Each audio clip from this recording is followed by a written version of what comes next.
Hello everyone, स्वागत है एक बार फिर आपका हमारे यूट्यूब चैनल पे। अपन पढ़ रहे थे पर्यावरण से संबंधित महत्वपूर्ण प्रश्न के बारे में। आइए, कल अपन ने 15 क्वेश्चन कंप्लीट कर लिए थे। आज अपन उससे आगे पढ़ने का प्रयास करेंगे। तो सेशन को चालू करते हैं और चीज़ों को समझने का प्रयास करते हैं।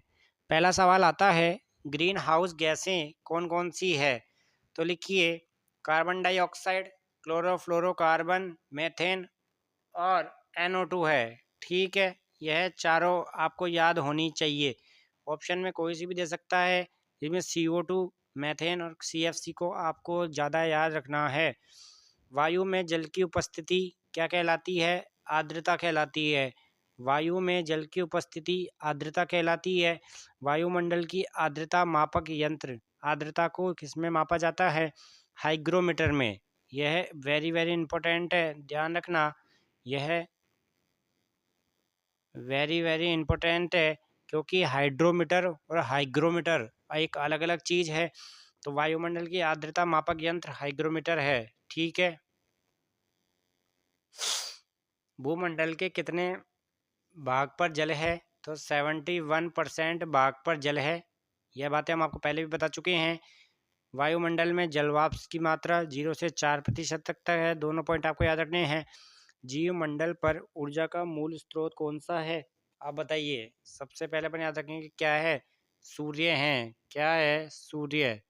ठीक है, यहाँ तक के पॉइंट क्लियर हो चुके हैं, जल्दी बताइए। यहाँ तक के पॉइंट क्लियर हो चुके हैं, आगे बढ़ते हैं। आइए, सौर विकिरण का पृथ्वी पर कितना प्रतिशत भाग पहुँचता है? सौर विकिरण का पृथ्वी पर 51% भाग ही पहुँचता है। कितना प्रतिशत भाग पहुँचता है? 51% भाग पहुँचता है।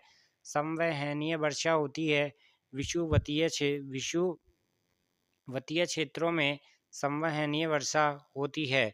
अधिकतम वर्षा होती है विषुवतीय क्षेत्रों में। अधिकतम वर्षा होती है। पछुआ हवाओं के कारण कौन सी बरसात होती है? पछुआ हवाओं के कारण चक्रवाती बरसात होती है। यह इम्पोर्टेंट सवाल है, ध्यान रखना। तीनों ही वेरी वेरी इंपॉर्टेंट है। तो दोबारा रिपीट करेंगे अपन। संवहनीय वर्षा होती है विषुवतीय क्षेत्रों में। अधिकतम वर्षा होती है विषुवतीय क्षेत्रों में। पछुआ हवाओं के कारण होती है चक्रवर्ती वर्षा।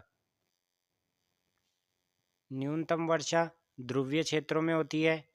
पछुआ हवाएं चलती है गजरता चाल जालिसा। ठीक है। फेरल का नियम संबंधित है पवनों की दिशाओं से। वेरी वेरी इंपॉर्टेंट सवाल है। 28वां आपको याद रखना है। फेरल का नियम किससे संबंधित है? पवनों की दिशा से संबंधित है। महासागरों की औसतन गहराई 4000 मीटर होती है। समुद्री जल की औसत लवणता कितनी है? 35% है। कितनी है? 35% है। इस बात का आप लोगों को ध्यान रखना है। समुद्री जल में पाया जाता है NaCl, सोडियम क्लोराइड। क्या पाया जाता है? NaCl। ठीक है। सर्वाधिक लवणता वाली झील कौन सी है? वान झील। और यह कहाँ स्थित है? टर्की में स्थित है।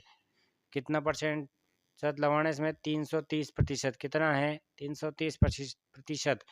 जल राशि का स्वच्छ जल भाग है, जो पूरा जल है उसमें स्वच्छ भाग कितना है? 2.5%। कितना है? 2.5%। यह भी आपको याद रहना है, डिजिट सहित याद रखेंगे। 2.5% जल राशि का स्वच्छ जल है। ठीक है। अब आपको बताया था पहले भी, ग्रेनाइट, डोलेराइट और बेसाल्ट कौन सी चट्टानों के उदाहरण हैं? ये आग्नेय चट्टानों के उदाहरण हैं। सैल, चूना पत्थर, कोयला, यह किसके उदाहरण हैं? अवसादी चट्टानों के। ठीक है।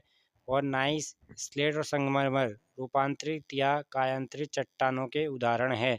तीनों सवाल 4 बार पढ़ेंगे आप। कितनी बार पढ़ेंगे? 4 बार पढ़ेंगे। यहाँ तक के पॉइंट क्लियर हो चुके हैं, आगे बढ़ते हैं। आइए, पृथ्वी के ताप को बनाए रखने के लिए इम्पोर्टेंट है CO2 एवं जलवाष्प। वेरी वेरी इम्पोर्टेंट सवाल है। ठीक है। सूर्य से आने वाली पराबैंगनी किरणों को अवशोषित कौन करता है? ओजोन परत। कौन करता है? ओजोन परत। ओजोन परत की मोटाई मापी जाती है डाप्सन में। इकाई का क्या नाम है उसका? डाप्सन है। वेरी वेरी इंपॉर्टेंट है यह तीनों सवाल भी।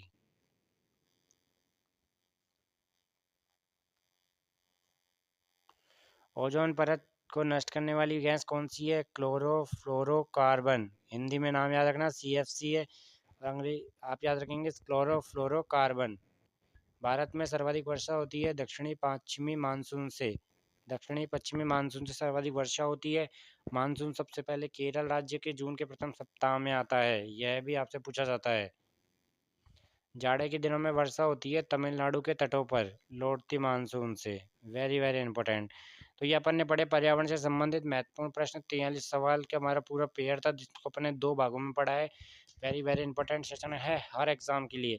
ऐसे चैनल को प्यार देते रहिए, लाइक शेयर कमेंट अधिक से अधिक। थैंक यू, धन्यवाद।